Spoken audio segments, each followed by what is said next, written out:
She was a hard-working single mom juggling 2 jobs and raising her daughter alone.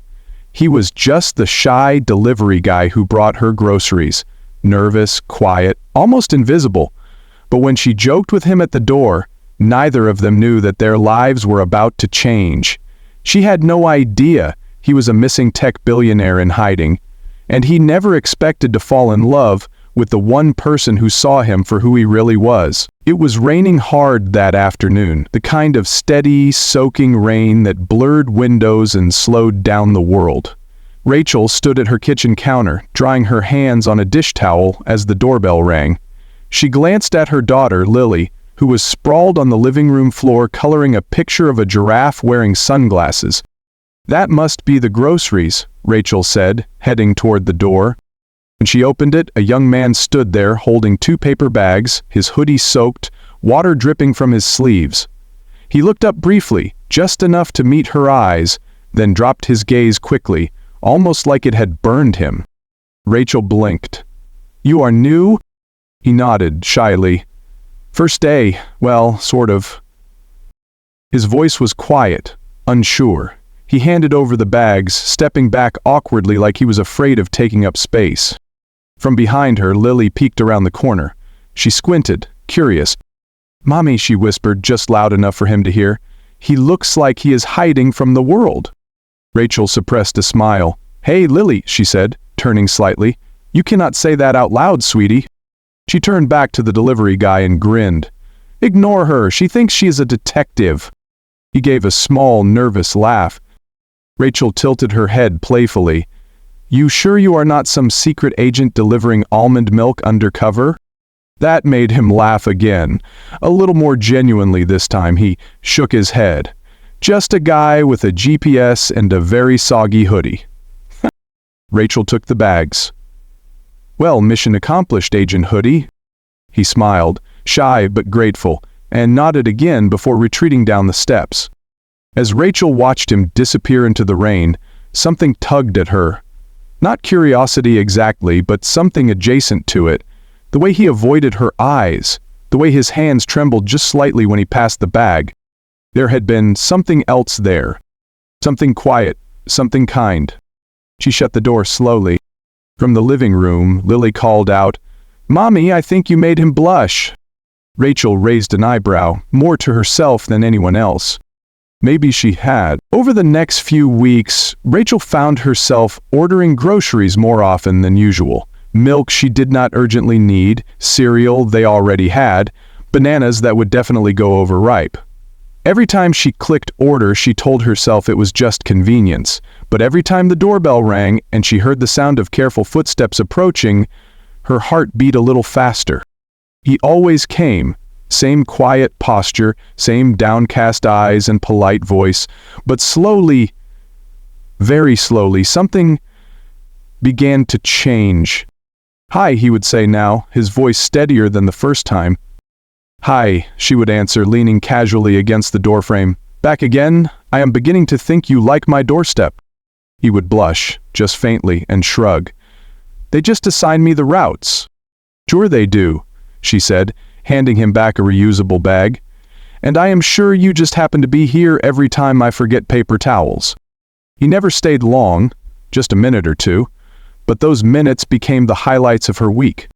Her daughter, Lily, had taken to calling him Mr. Delivery Man, and treated him as if he were part of the household staff from a fairy tale.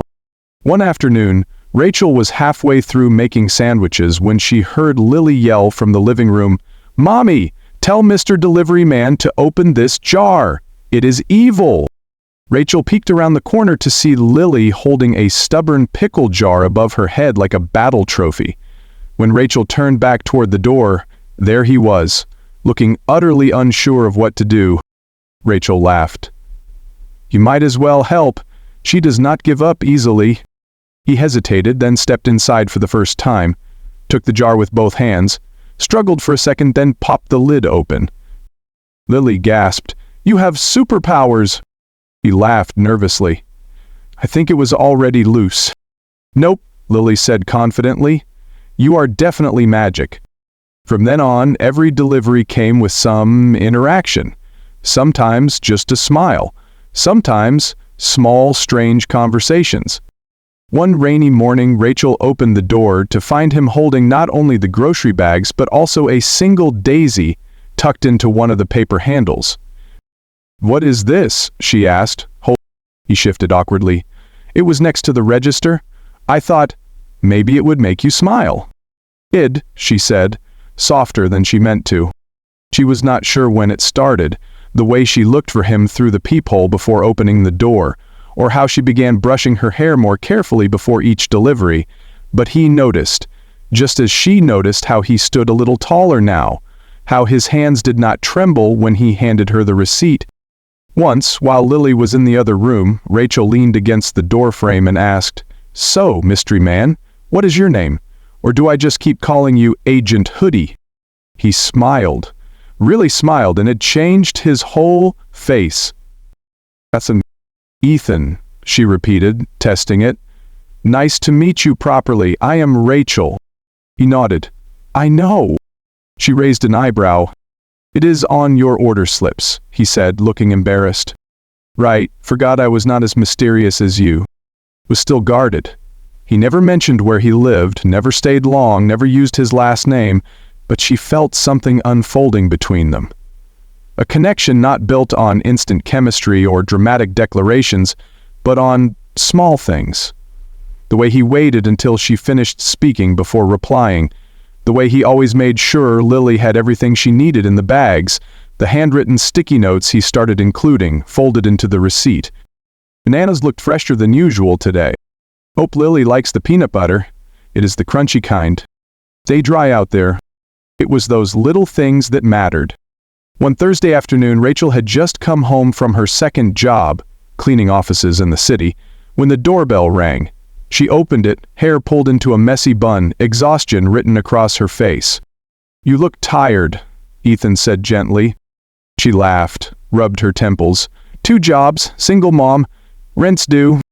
He did not say anything right away, just handed over the bags carefully, then paused.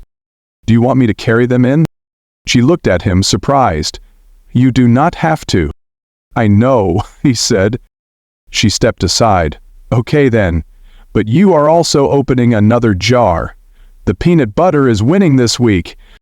Inside, while he unloaded groceries onto the counter, Lily leaned against a stool and whispered to her mom, "He is like our grocery guardian." Rachel looked at Ethan, sleeves rolled up, eyes focused on organizing the fridge like it mattered deeply. She smiled. Maybe he was. He never flirted, never made her uncomfortable, but she caught him watching her once when he thought she was not looking. Not in a way that objectified, in a way that memorized. And each time he left, her kitchen felt a little too quiet. It happened on a Tuesday. Rachel had ordered groceries like usual, nothing fancy, just the basics. She had even slipped in a box of Lily's favorite cereal and added a smiley face to the order notes, something she had started doing without thinking, a small tradition that had quietly grown between her and Ethan. She opened the door when the bell rang, expecting to see the familiar hoodie, the gentle smile, maybe even another sticky note folded into the receipt.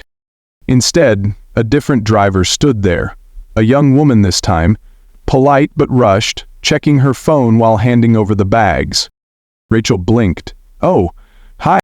The woman gave a distracted smile. "Busy day, here you go." Rachel hesitated. "Is Ethan off today?" The woman looked up briefly. "Ethan? The guy who usually delivers here?" "I am just filling in. Sorry, I do not know." Rachel forced a smile. "No problem, thanks." The door shut with a soft thud. The silence in the kitchen felt heavier than it should have. Rachel unpacked the bags slowly. No daisy, no note, no subtle kindness folded between the apples and the almond milk. Just groceries. Lily wandered in, rubbing her eyes from her afternoon nap. "Is Mr. Delivery Man here?" Rachel shook her head. "Not today, sweetie." Lily looked confused. "Did he go somewhere?" "I think so. But why is Mommy sad when the groceries come now?" Rachel tried to laugh, but it caught in her throat. "I am not sad." But she was. Not the kind of sadness that crashes all at once, but the quiet kind that settles in slowly. Like fog in the early morning, she made dinner on autopilot, forgot the salt, burned the toast. Lily did not complain. That night, after Lily was asleep, Rachel sat at the kitchen table and stared at a blank notepad. After a long pause, she tore off a small sheet, picked up a pen, and wrote a single line. "Hope you are okay. Still saving your pickle jar. R." The next morning she folded the note carefully, tucked it into the next grocery order, and added instructions.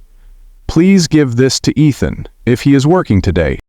But the groceries came, and it was not him. Again, and again the next time. Days passed. Then, a full week. Still no Ethan. She told herself she was being ridiculous. He was a delivery guy. People switched routes, changed jobs, moved on. Maybe he had gotten sick. Maybe he had gone back to school. Maybe he had never been interested to begin with, and all the little gestures she had treasured were just routine. Still, every time the doorbell rang, her heart gave that small, involuntary leap. And every time it was not him, the landing hurt a little more.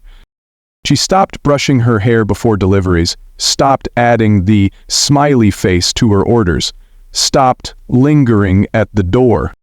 But she kept ordering, because a part of her, however small, however foolish, still hoped. It was a Friday morning, almost 2 weeks after he disappeared.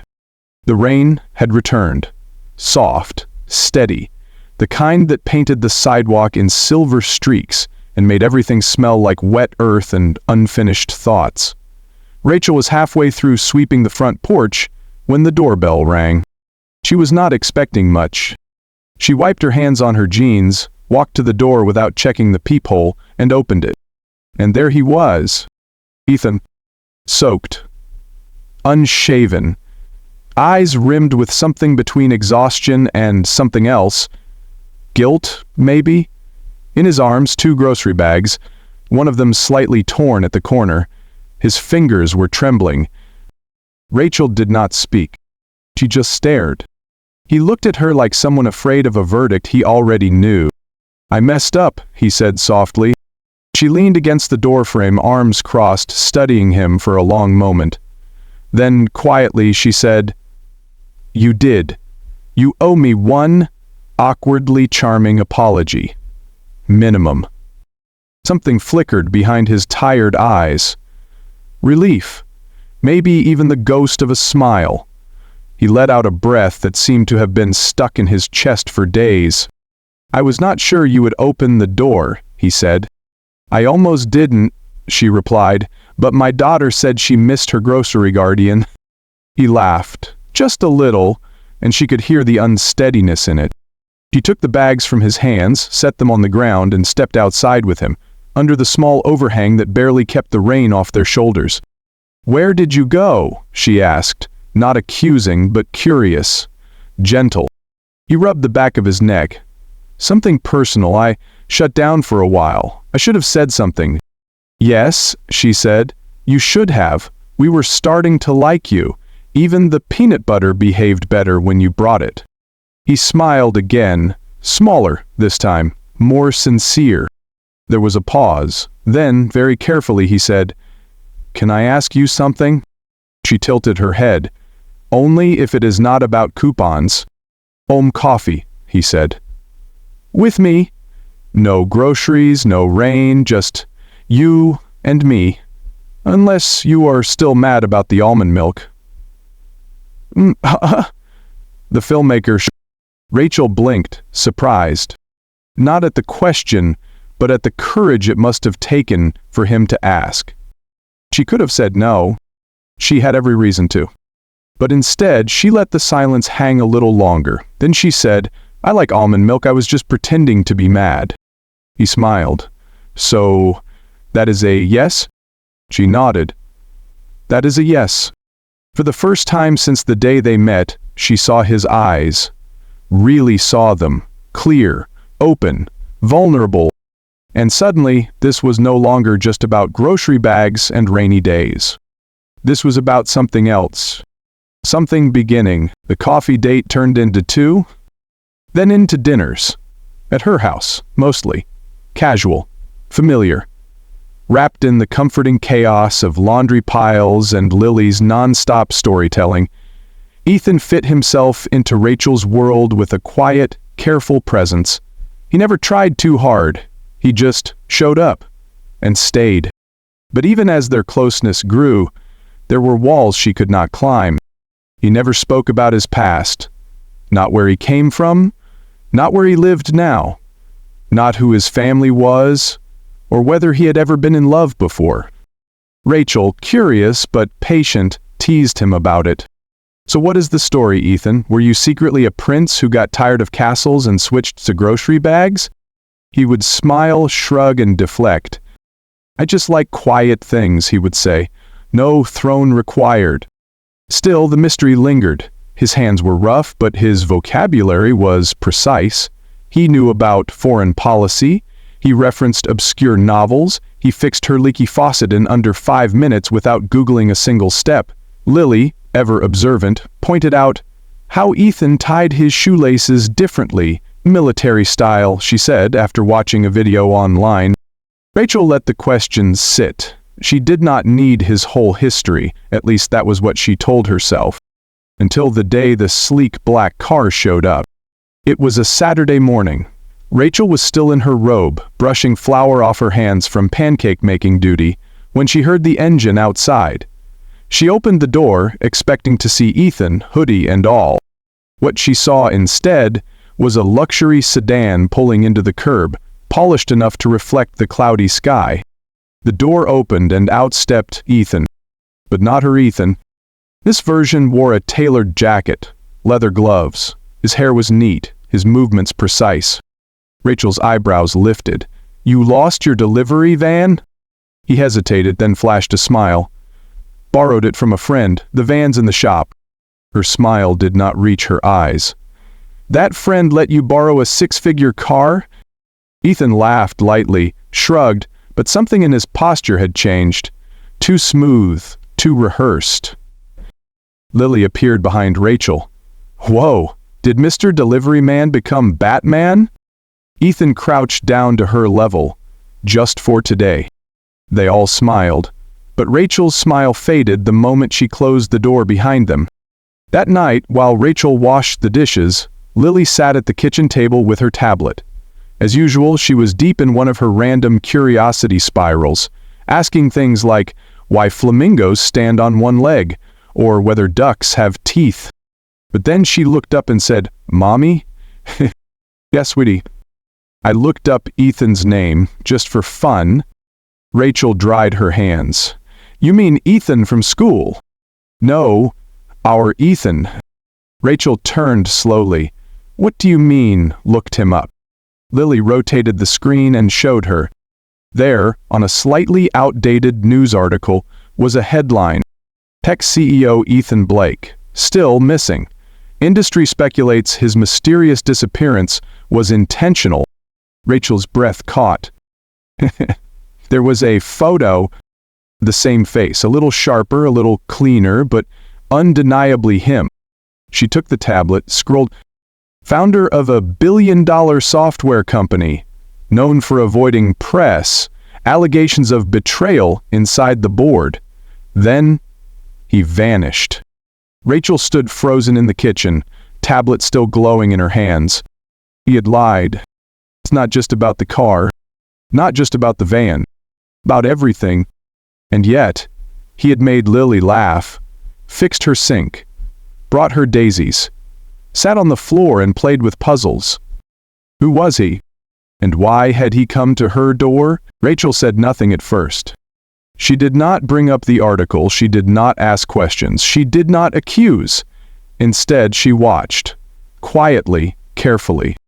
She watched how Ethan still remembered that Lily hated the crust on her sandwiches, how he always placed the milk in the same spot in the fridge, how he crouched down to Lily's level when he spoke to her, never talking over her, never dismissing her thoughts, no matter how wild or silly.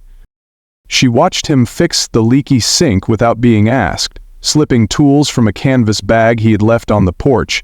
He never made a show of it, never expected praise, just tightened bolts and wiped the counter clean. She watched all of it. But the questions hung in the air between them, growing heavier with each passing day.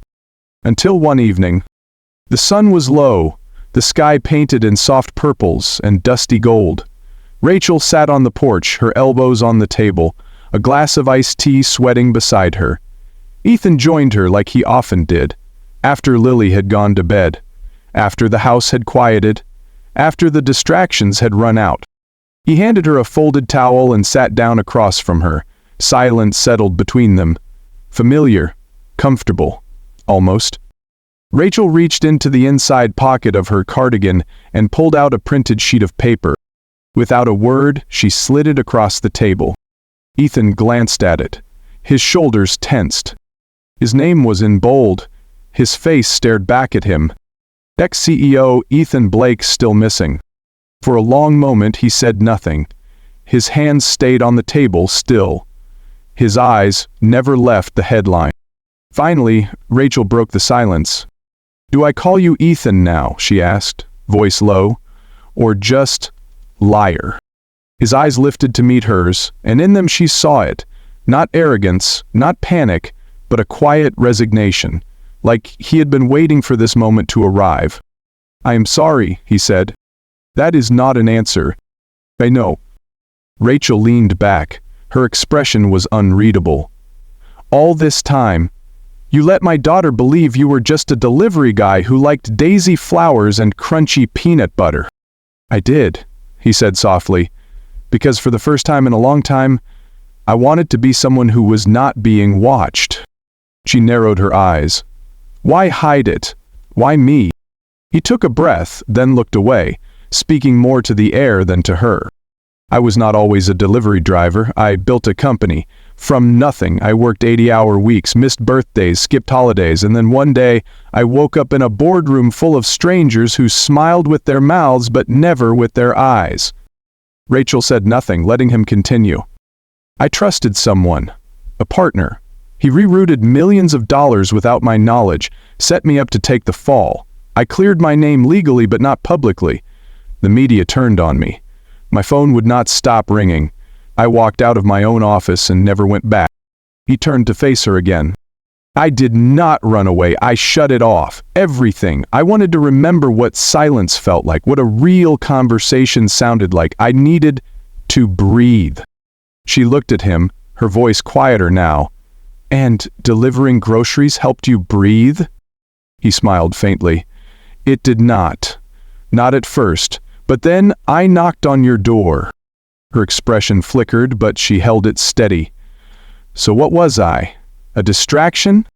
"No," he said firmly. "You were the first thing that made me feel human again." Rachel exhaled. The wind stirred the trees, and the sound of distant crickets filled the silence between them. "My daughter let you into her world," she said. "So did I." "I know. You should have told me. I was afraid you would not let me back in if you knew who I was." She stood slowly, gathering the paper off the table. "I would have let you in," she said, walking toward the door, "but not like this." He stayed seated. When the screen door closed behind her, he did not move. He just sat there, hands clasped, eyes distant, because for the first time in a long time he had stopped hiding.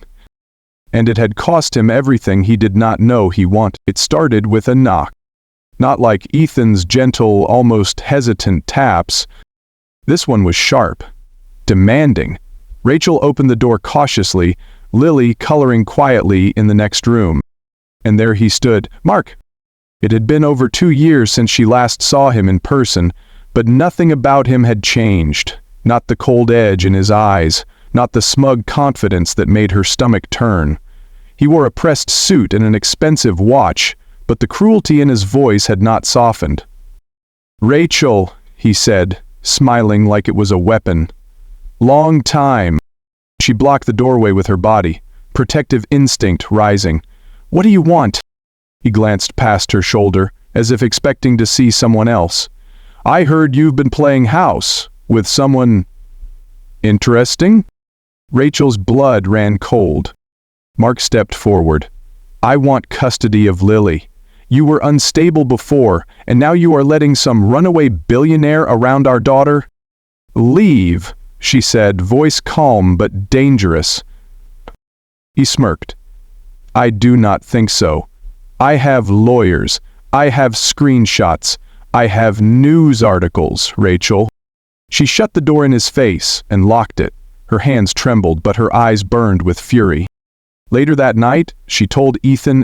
He listened in silence, then said, "Let me help you. I can cover legal costs. I know people. I will handle it." But she shook her head. "Now, Rachel." "No," she repeated. "I will not let another man fight my battles for me. Not even you." He looked at her for a long moment, something proud in his gaze. Then he nodded. "Okay, I will stay back, but I am here if you need me." The court process was brutal. Mark's lawyers painted her as reckless, emotionally unstable, irresponsible for letting Lily near a man with a hidden identity. Rachel stood her ground, stone-faced, fire behind her calm. She spoke clearly, truthfully. She told the judge about raising Lily alone, about the nights she worked double shifts, about the love she gave her child, the safety, the laughter, the structure. She never mentioned Ethan. Not once. When the ruling came, Rachel won full custody. Mark left the courtroom furious, defeated. Rachel exhaled deeply for the first time in weeks. She thought of Lily, of Ethan, of home. But when she stepped through the front door, the lights were off. The house was still.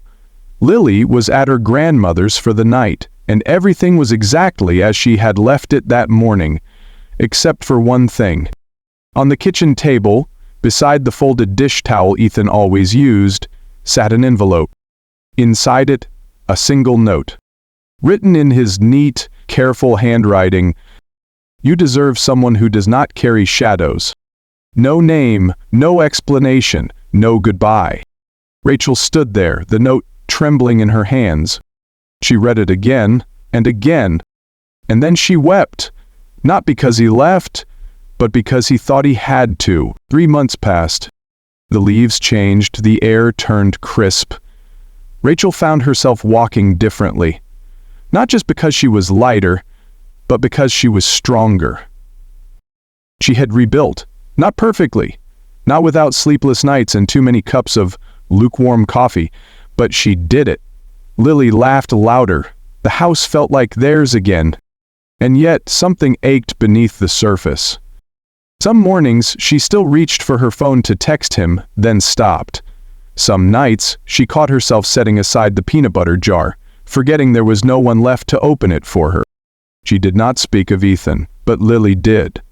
Often, in small ways. Remember how Mr. Delivery Man used to fold the receipt into little triangles? I bet Ethan would have fixed the sink faster. Rachel would smile, but it was always a sad, quiet smile.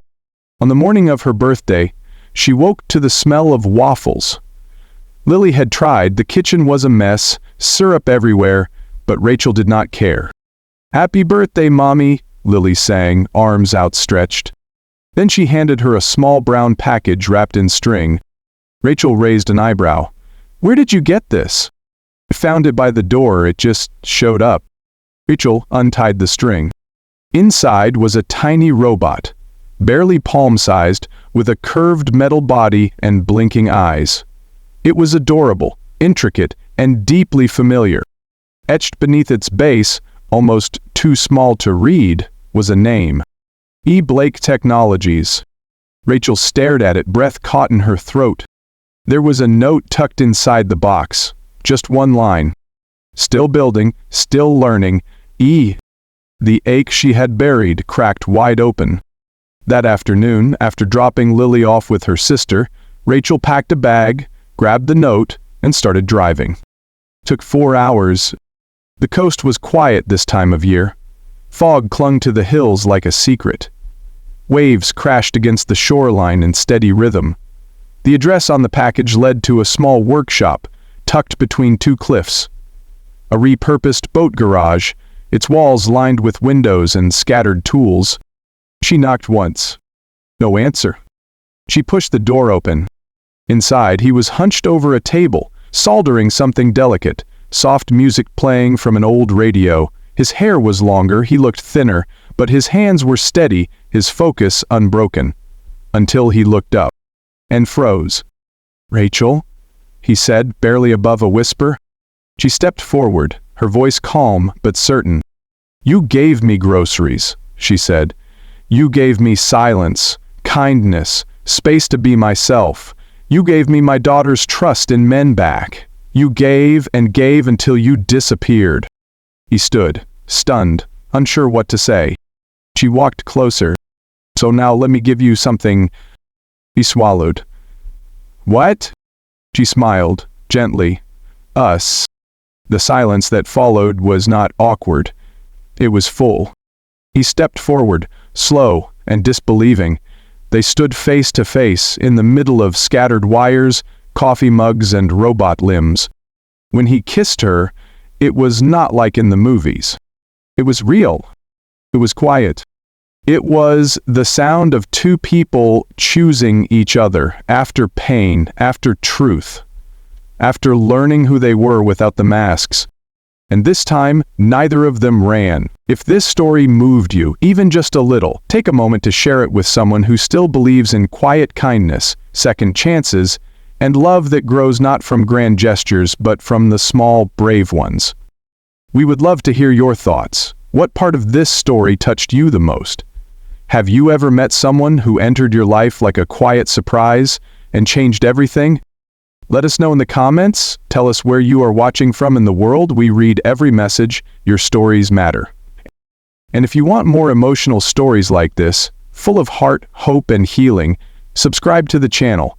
Because love like this does not just live in movies. Sometimes, it begins with a knock on the door and a bag of groceries.